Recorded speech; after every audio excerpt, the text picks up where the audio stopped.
I always believed love meant sacrifice, right up until the day my son taught me I was wrong. After a minor fall, he'd offered to drive me to the hospital. I trusted him, but instead of taking me home, he left me on a desolate moorland road, with the sleet falling in thick, wet sheets and a bitter wind slicing at my skin. Let the cold take her, he'd laughed. She's used to suffering. What he forgot is who built his life, who financed his every step. I didn't beg. I didn't chase him. I made one silent, freezing phone call and froze everything he thought was his. The digital clock on the oven read 9:15 a.m. when Daniel finally arrived.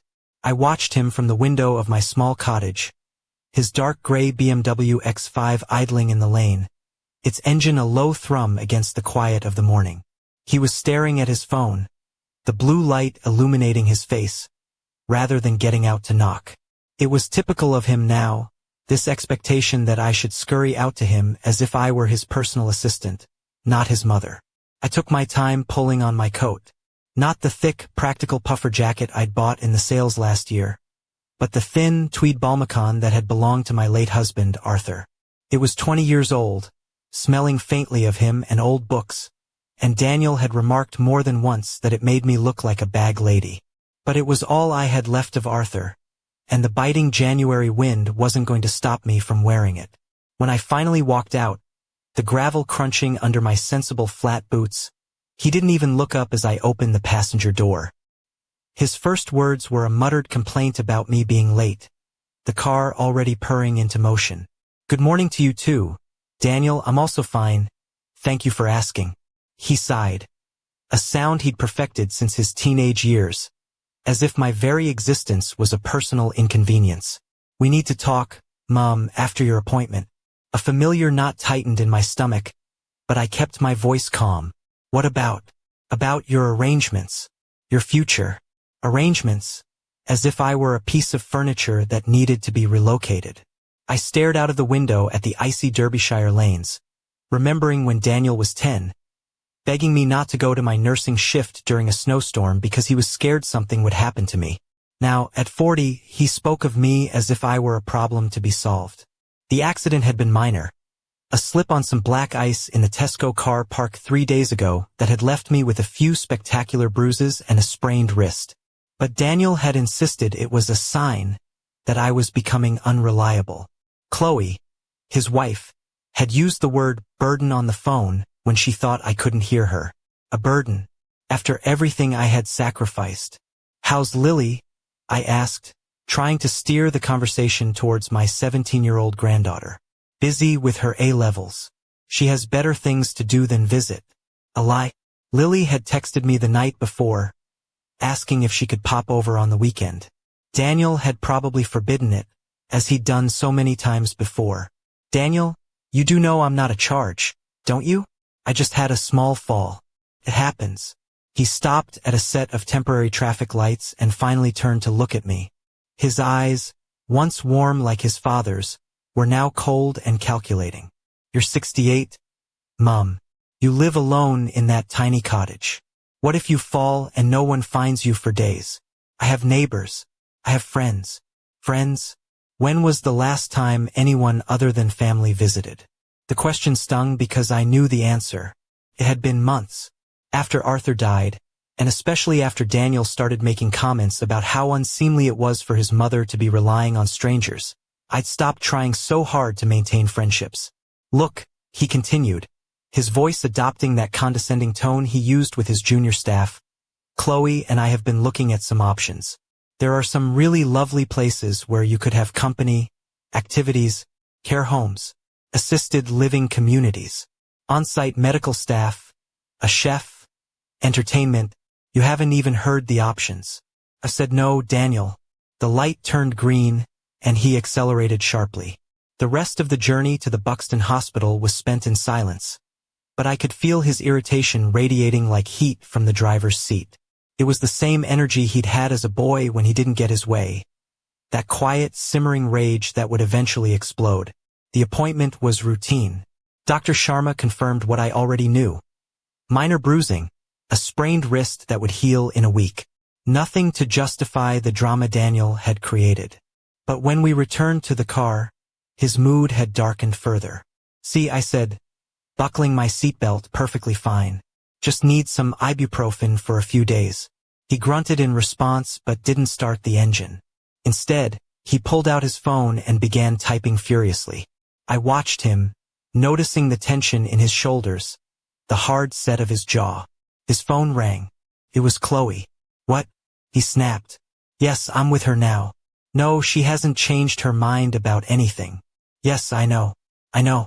He got out of the car to continue the call, leaving me sitting in the cold.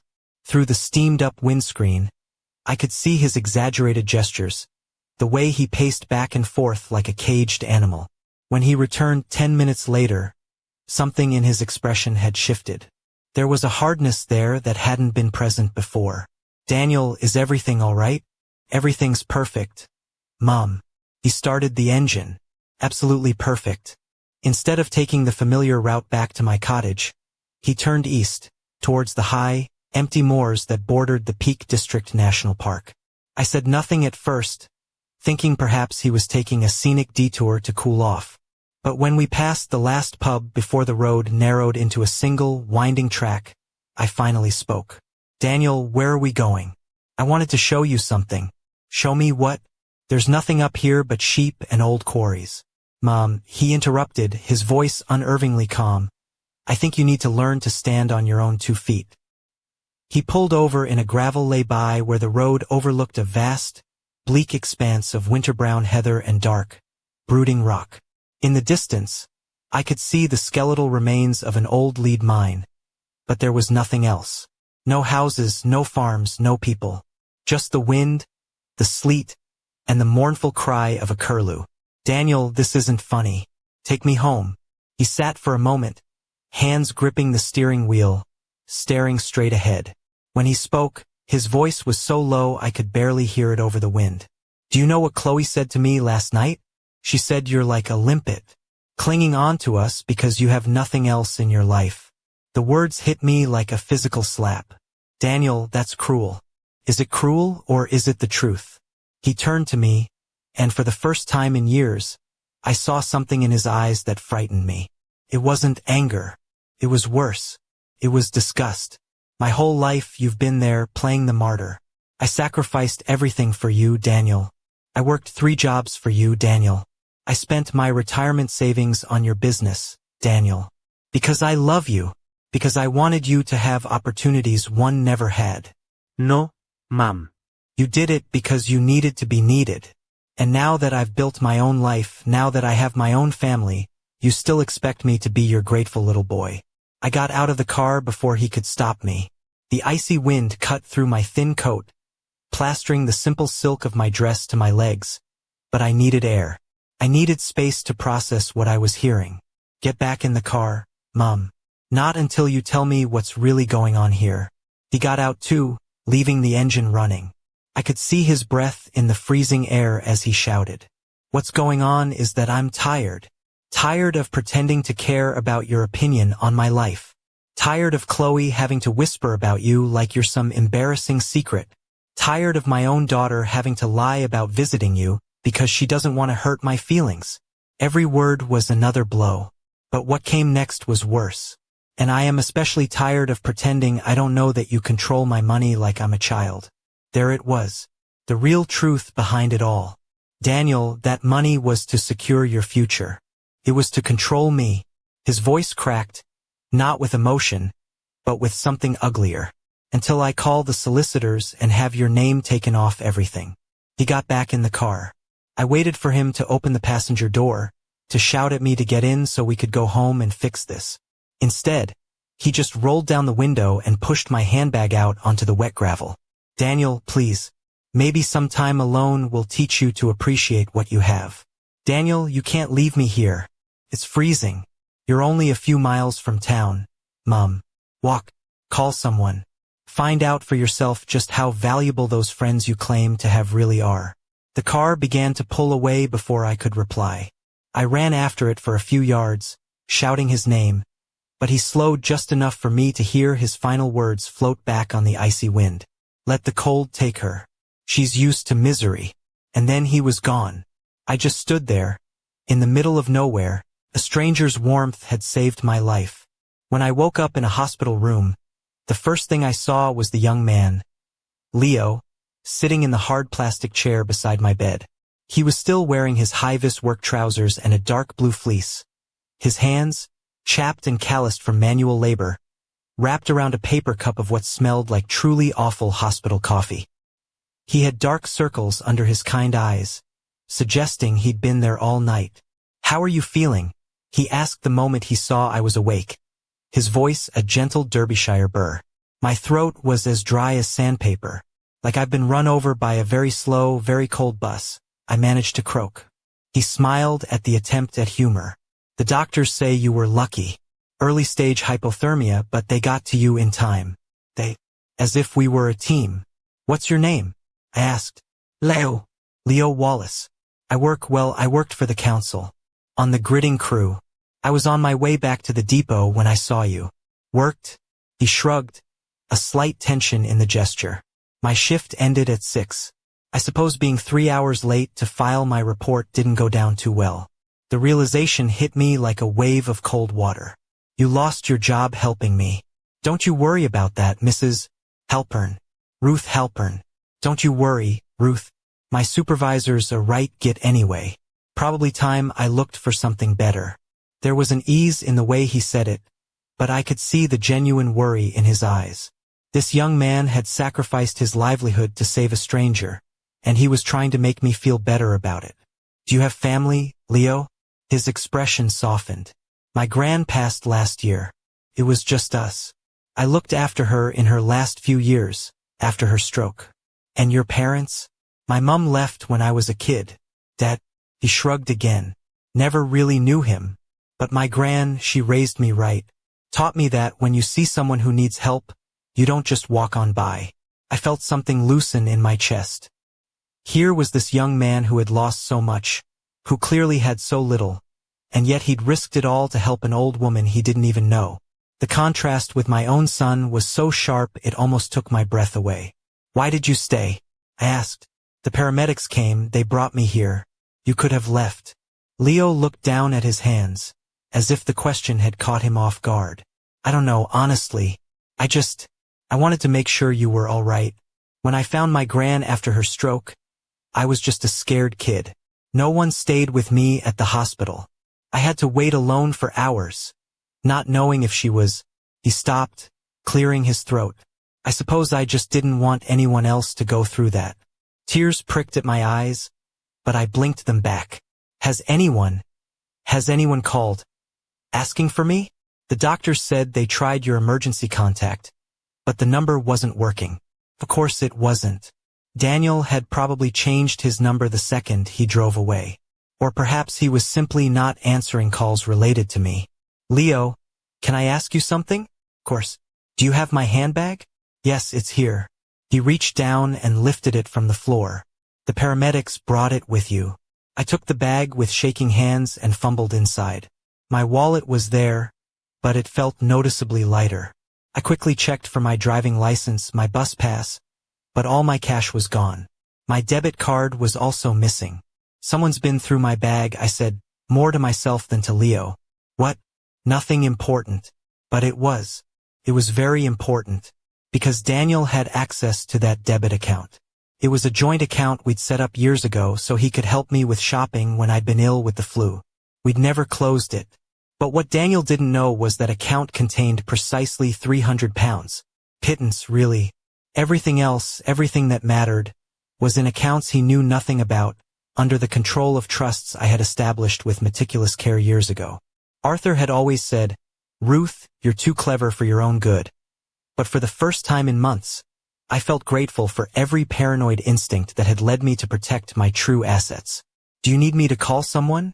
Leo asked, his brow furrowed with concern. "Your son, maybe?" The innocent question hit me like a punch. "No, there's no one to call." Leo studied my face with those kind eyes, and I could see he didn't entirely believe me, but he didn't press. A nurse bustled in to check my vitals and inform me I could go home that afternoon if my temperature remained stable. When she left, Leo stood up. "I should let you get some rest." I'm sure you have things to do, calls to make. Leo, wait. I didn't want him to leave. In the past 12 hours, he'd shown more genuine concern for my well-being than my own family had in months. Do you have anywhere to be today? Well, I suppose I should start looking for a job. Fill out some applications. Would you have lunch with me? When I get out of here, there's a lovely little cafe near my cottage. I'd like to thank you properly.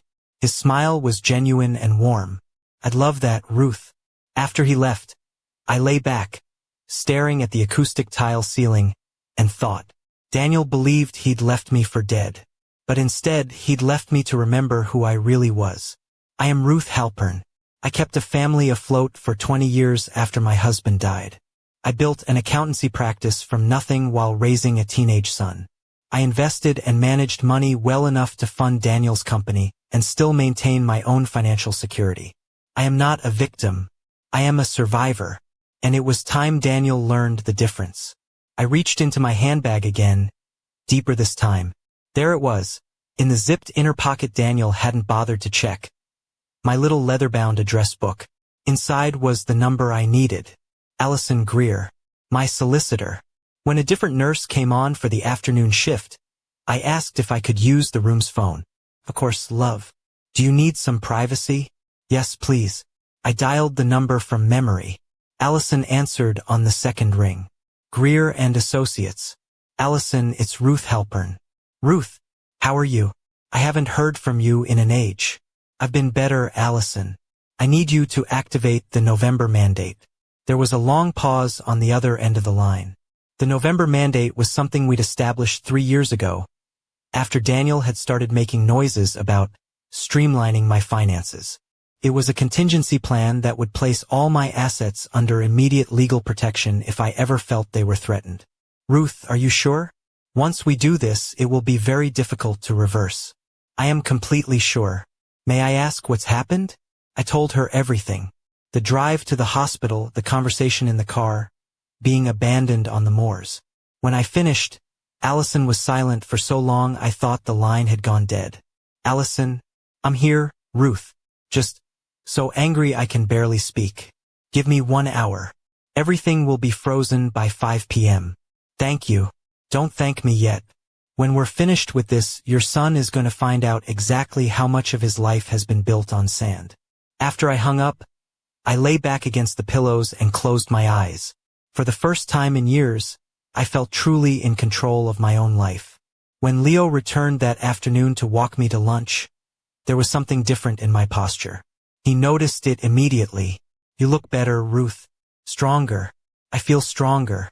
I took his arm as we walked towards the car park. Leo, can I ask you something else? Of course. What would you do if someone betrayed you? Someone you trusted completely. Depends. Are we talking betrayal or are we talking survival? The question surprised me with its insight. What's the difference? Betrayal is personal. It hurts you because it broke your trust. But survival is when someone decides your life isn't worth anything to them. That's a different line. And what do you do when someone crosses that line? Leo stopped walking and looked me straight in the eye. You make sure they can never, ever do it to you or anyone else again. As we walked to his car, a battered but clean Ford Fiesta, I knew I had found more than just a savior in Leo Wallace. I had found an ally. Someone who understood that sometimes kindness requires strength, and that protecting yourself isn't the same as seeking revenge.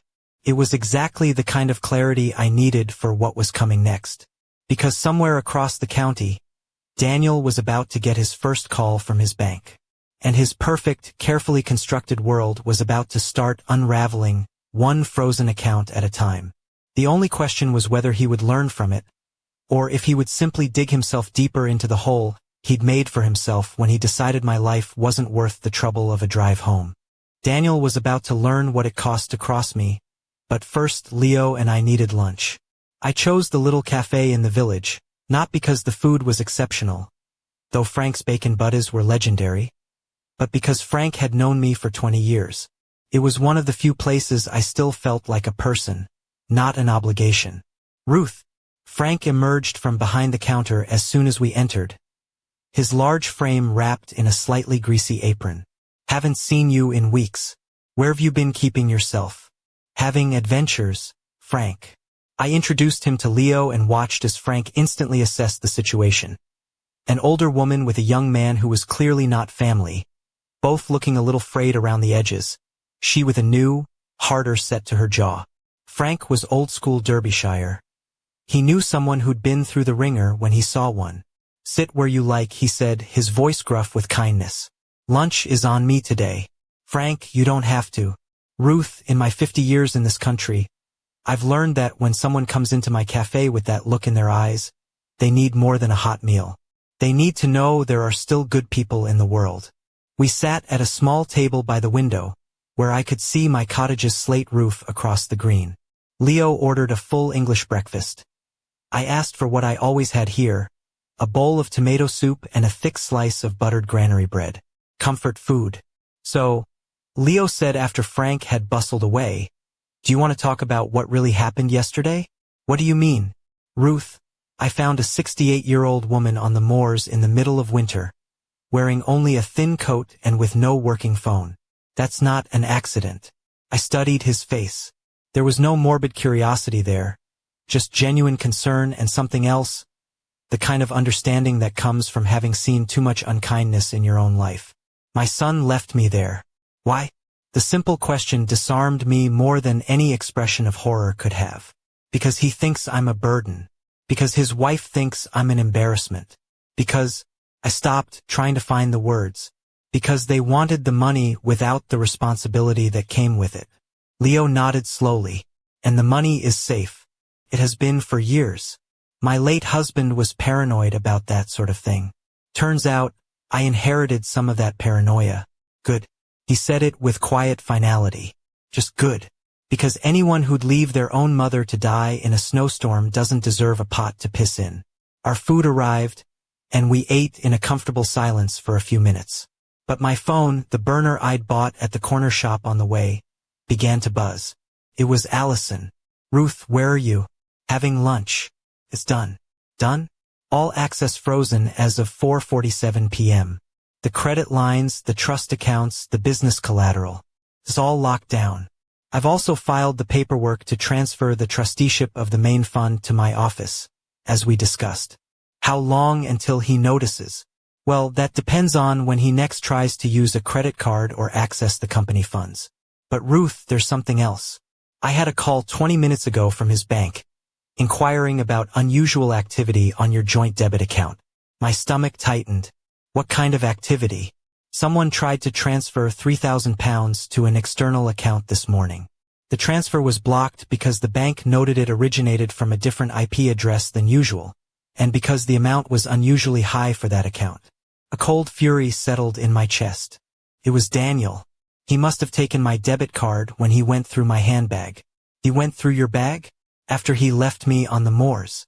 Someone took my cash and debit card. Could only have been him. There was a long pause.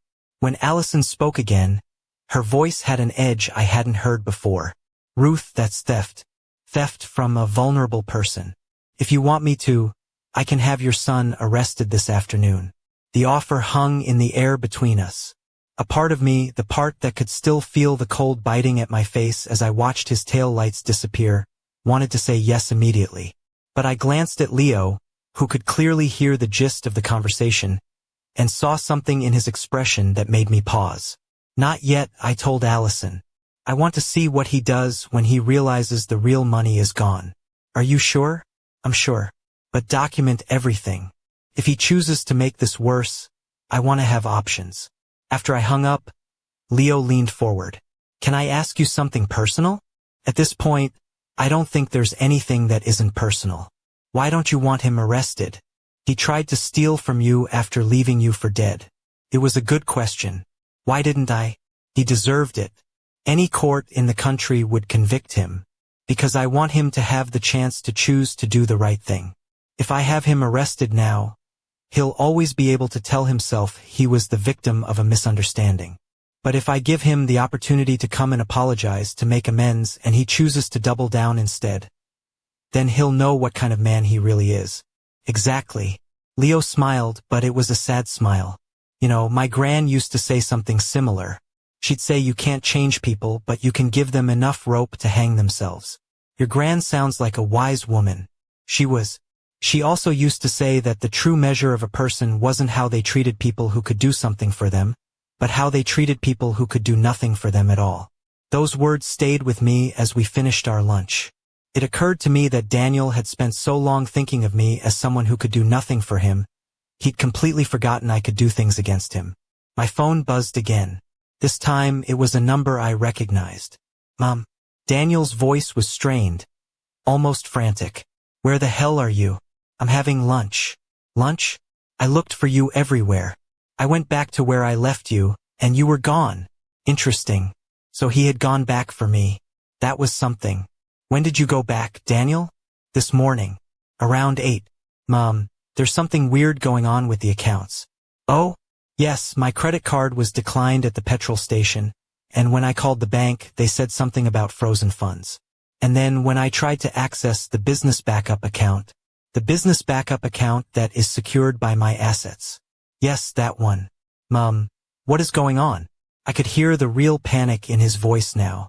Not just confusion or frustration, but genuine fear. Where are you now, Daniel? At the office. Well, in the office car park. I can't get in because my key card has been deactivated too. I suppose it's hard to maintain an office when you can't pay the rent. Mom, this isn't funny. What did you do? What I should have done years ago, Daniel. I protected myself. Protected yourself? I'm your son. Yes, you are. You're the son who left me to die in a snowstorm because you thought it would be more convenient if I were dead. There was a long silence on the other end of the line. When he spoke again, his voice had changed. Less panic, more calculation. Look, maybe I overreacted yesterday. Maybe leaving you to walk wasn't the best. Leaving me to walk? I could have handled the situation better. But Mom, we need to fix this. I have employees. I have responsibilities. You can't just destroy other people's lives because you're angry at me. And there it was. Not even a real apology. Just manipulation and the suggestion that I was the one being irresponsible. Daniel, did you ever wonder how I survived last night? You obviously found a way home. A stranger saved me. A council gritter driver who saw an old woman collapsing in the snow and called an ambulance. I spent the night in hospital being treated for hypothermia. Another pause. Shorter this time. Well, I'm glad you're okay. But now we need to focus on fixing this misunderstanding. There is no misunderstanding, Daniel. There are consequences. Mom, be reasonable.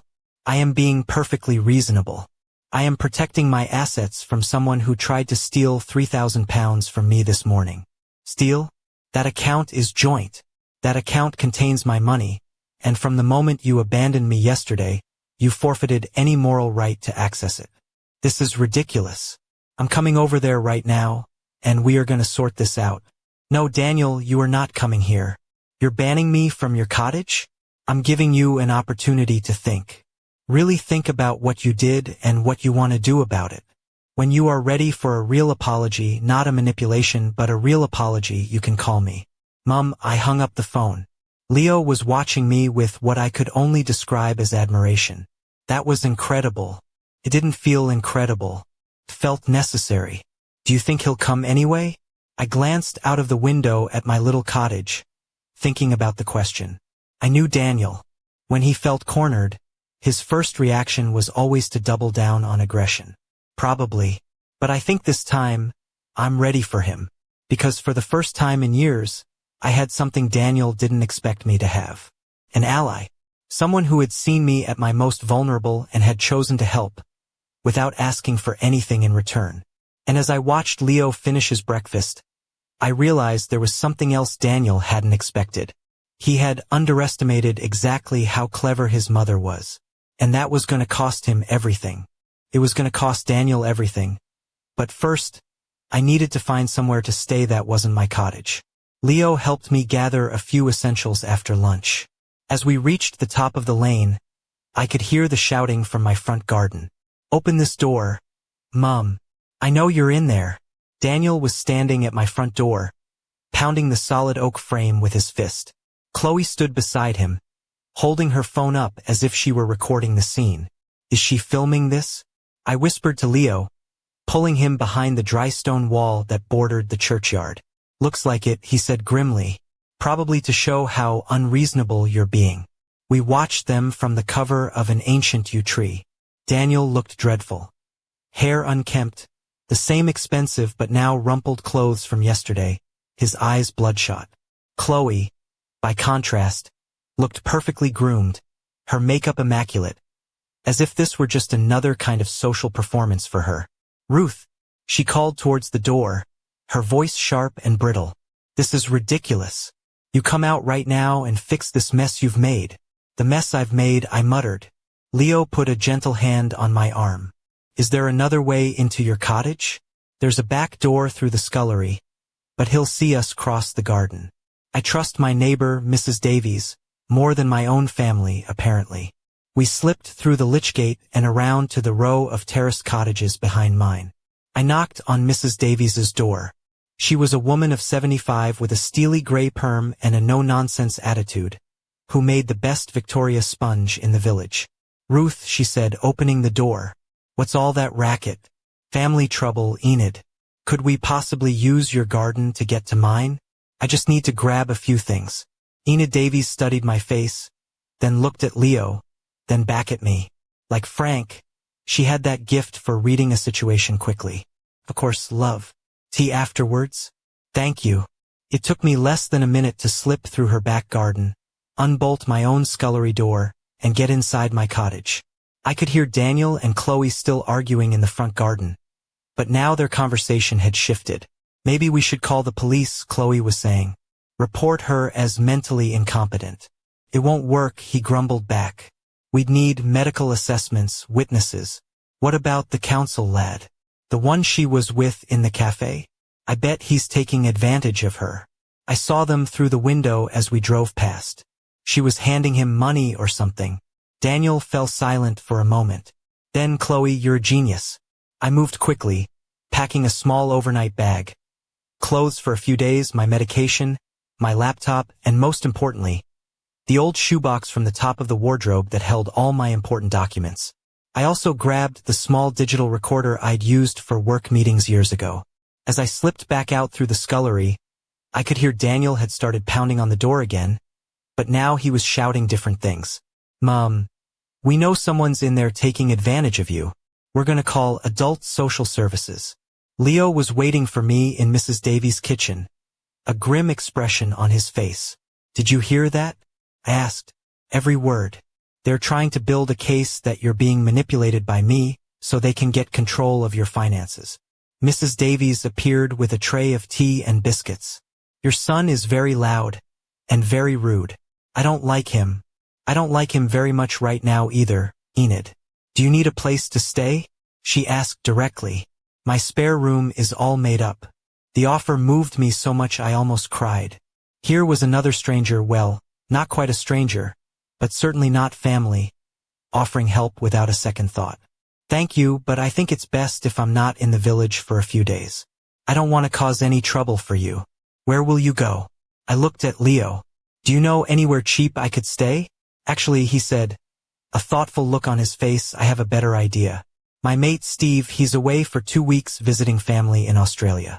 Asked me to keep an eye on his place. It's a one-bed flat in Chesterfield. Nothing fancy, but it's clean and has everything you need. I can't ask you to do that. You're not asking. I'm offering. Mrs. Davies nodded in approval. He's a good lad. You take help when it's offered with a good heart. Ruth. An hour later, I was settling into a small flat on the outskirts of Chesterfield. It was modest but clean, with a tiny kitchen and a view over a small park where children were playing football despite the cold. Leo helped me unpack my few things, then sat at the small kitchen table while I made coffee. What do you think you'll do now? He asked. Honestly, I don't know. Part of me wants to just disappear. Move to another city, start again. And the other part? I thought about the question as I poured the coffee. The other part remembers something my husband used to say. He said that when someone shows you who they really are, you should believe them the first time. Daniel has shown you who he is. Yes, but there are other people involved. His daughter, Lily. Well, I don't have many friends left, but there are people like Frank and Mrs. Davies who could get caught in the crossfire if this gets really ugly. My phone buzzed. It was Allison. Ruth, I need to talk to you about something. Are you somewhere safe? Yes. What is it? I've had a call from a solicitor representing your son. They're threatening to sue for what they're calling financial manipulation of an elderly person. They are also suggesting you may be under undue influence from a third party. I glanced at Leo, who could clearly hear the conversation. He just shook his head, but he didn't look surprised. How serious is this? Not very, legally speaking.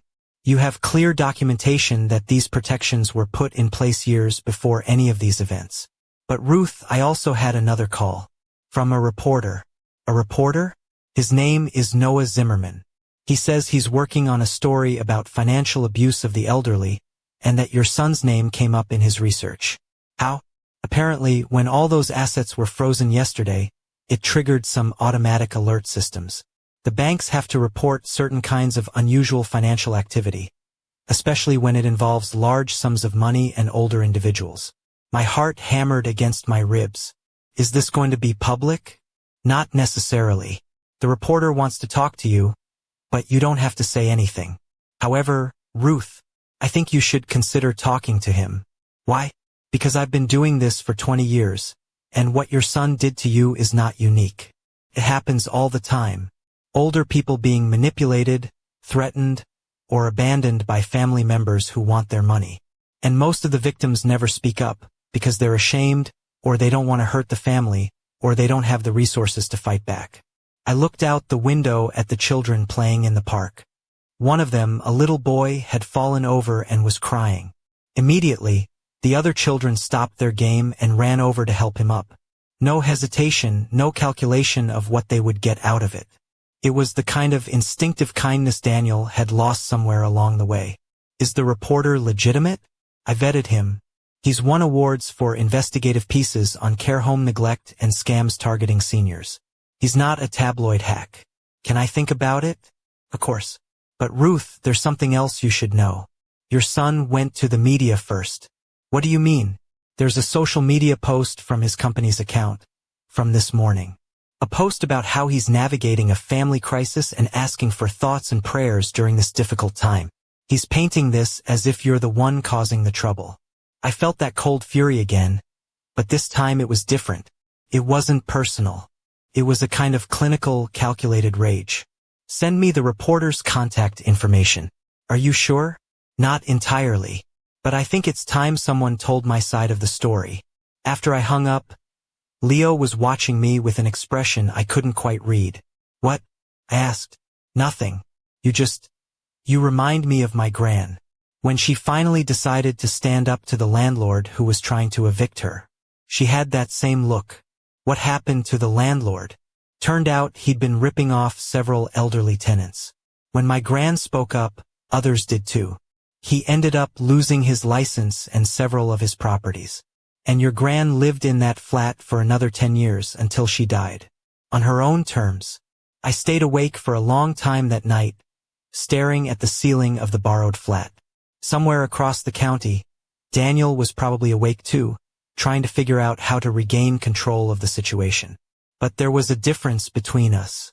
He was fighting to keep a life he had built on the foundation of my money and my sacrifice. I was fighting to get my own life back. And for the first time in years, I truly believed I could win. Because I had something Daniel had never had. The experience of losing everything and still finding a way to carry on. And this time I wasn't alone. My phone vibrated with a text message. It was from a number I didn't recognize. Gran, are you okay? Dad and Mom are acting really weird and they won't let me call you.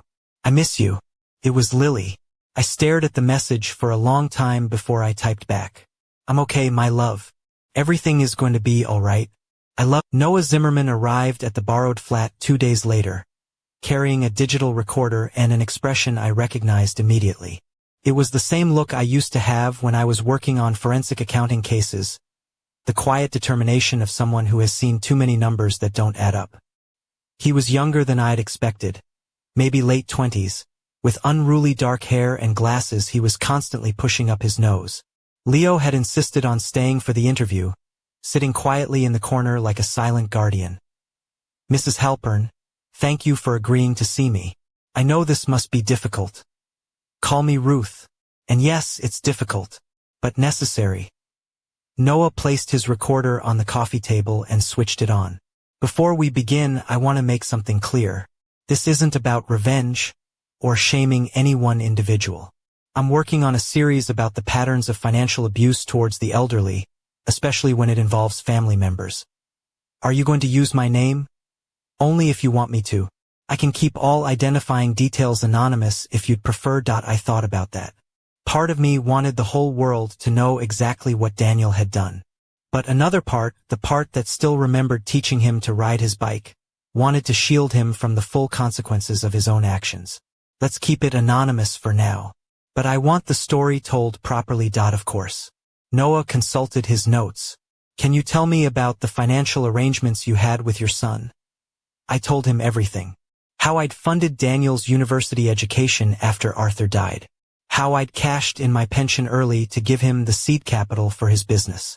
How we'd structured the accounts so he could access lines of credit backed by my assets, but on the condition that I retained ultimate control. And he knew about these safeguards. He knew, but he didn't understand them. Daniel was always clever, but never with money. He assumed that because he could access the funds, he had control over them. When did the relationship start to change? I paused, remembering when his company started to become successful, when Chloe came on the scene. Suddenly I was no longer Mum who helped me build this, but Mum who is holding me back. Can you be more specific? It started with small things. Comments about my cottage being inadequate for family gatherings. Suggestions that I should simplify my finances. Pressure to give them full control of the accounts to make it easier for everyone. Noah was taking rapid notes. And the incident that led to you freezing the assets. I told him about the fall, the car journey, the doctor's appointment, the abandonment on the moors. Noah sat very still during this part, only occasionally asking for clarification on specific details. Do you have any evidence of this? Leo can corroborate finding me there. The hospital records show I was treated for hypothermia. And I hesitated, then took a breath. I have this. I pulled out my small digital recorder. I recorded the phone call I had with Daniel the next day, when he called me about the accounts being frozen. You recorded him without his knowledge? Yes. The UK is a one-party consent jurisdiction for recordings, so it's legal. And honestly, after what had happened, I felt I needed to protect myself. May I hear it? I pressed play. Daniel's voice filled the small room, laced with panic and indignation, but noticeably empty of any real apology or concern for my well-being. When we got to the part where he said, maybe leaving you to walk wasn't the best, I saw Noah physically wince. That's quite damning, he said when it was over. What struck me most, I added, my voice quiet, was that he never even asked how I survived. He just assumed I'd found a way home. Leo spoke for the first time since the interview had begun. When I found her, she was barely conscious. If I'd been on a different shift, or taken a different route home. Noah turned to him. You lost your job for helping her. Yes, but it was worth it. Have you considered legal action against your son? Noah asked, turning back to me. The question I'd been avoiding. My solicitor says I have a solid case for several charges. Neglect of a vulnerable person, theft, possibly attempted manslaughter if a prosecutor wanted to be aggressive about it. But he's my son, and there are other people who would get hurt in the process. His daughter, my few remaining friends, even his employees who have nothing to do with this. Noah nodded slowly. What do you hope to achieve by telling your story? I want other people in my situation to know they have options, that they don't have to accept being treated like burdens or inconveniences just because they're getting older. And I want families who might be considering doing something like this to understand the real consequences. Consequences? Daniel thought he could just get rid of me and still have access to everything I'd built. He thought the financial structures we'd created were just a formality. But those structures exist for a reason. And now he's experiencing what it's really like to build something from scratch. Without my money, without my collateral, without my support. If he can do it, then maybe he deserves to succeed. If he can't, I shrugged. Then I guess we'll find out what his company was really made of. Noah continued asking questions for another hour, focusing on the wider aspects of the case. How financial systems can be used to both protect and control the elderly, the importance of proper estate planning, the warning signs of elder financial abuse. When he was finished, he packed away his recorder and looked at me directly. Ruth, can I ask you something personal? Go ahead. Do you hope your son will see this and change? That he'll come and apologize? It was a good question. Did I hope? Honestly, I don't know. Part of me wants to believe the little boy I raised is still in there somewhere. But another part of me has realized that maybe that part of him was lost a long time ago, and I just didn't want to admit it. And if he doesn't change, if this doesn't make him reflect, then at least I'll know I did everything I could. And maybe it will help someone else avoid going through the same thing. After Noah left, Leo and I sat in silence for a long while. Finally, he spoke. How does it feel? Strange. Like I've crossed some kind of line. Do you think you did the right thing? Ask me in a week. That evening, Allison called with updates. Daniel had hired a new, more aggressive solicitor who was threatening all sorts of legal action. But he'd also started making some interesting phone calls. What kind of calls? To potential investors. It seems he's trying to raise capital to keep his company afloat without your backing. And according to my sources, it's not going well. It turns out that when investors do actual due diligence on his business model, they discover that a huge chunk of his assets were actually yours. What about his employees? Some have already started looking for other jobs. Word is getting around that the company might not be as stable as it looked. I felt a pang of guilt at that. Those people were not to blame for Daniel's decisions.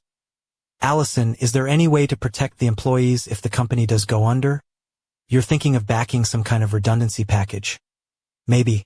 It would have to be structured so Daniel couldn't touch it. But, Ruth, you are too generous for your own good. It's not generosity. It's fairness. Those people trusted him just like I did. The difference is they don't have financial protections. Let me see what I can do. The next day, something unexpected happened. Leo was helping me set up a borrowed computer to start work on what he dubbed the website project.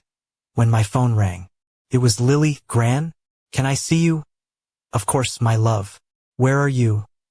At college, but I finish at 3:30. I can get the bus to wherever you are. Do your parents know you're calling me? No. And I'd rather they didn't find out. Please, Gran. I need to talk to you. I gave her the address. And 2 hours later, my 17-year-old granddaughter was sitting at the small kitchen table, sipping hot chocolate and looking older than I remembered. Gran, what's really going on? Dad and Mum keep saying you're ill, that someone's manipulating you. But you don't look ill. I'm not ill, Lily. I'm making some changes in my life. Changes like what? I chose my words carefully. Like deciding that I'm not going to let people treat me badly just because I'm getting older. Was Dad treating you badly? What do you think? Lily stared down at her hands. He's been saying really awful things about you lately. And Mom, too. They say you're selfish, that you're trying to ruin their lives. And what do you think? I think you're the least selfish person I know. I think Dad has always taken everything you've done for him for granted. And I think... She stopped, tears welling in her eyes. I think something really bad happened. And he doesn't want me to know what it was. She was a clever girl. Smarter than her father gave her credit for. Lily, would you like to help me with something? With what? I'm creating a website. With resources for older people who might be going through difficult situations with their families. Would you like to help with the design? Her eyes lit up. Really? Really? And when we're done, I want you to have copies of all the resources, too. For the future. For the future. For when you're a young adult who might need to help others. Or for when you're an old person who might need to help herself. We worked on the website for 3 hours. Lily designing pages while I compiled information on estate planning, legal protections, and the warning signs of elder financial abuse. Leo chipped in occasionally, mostly by making tea and providing a useful perspective on making the content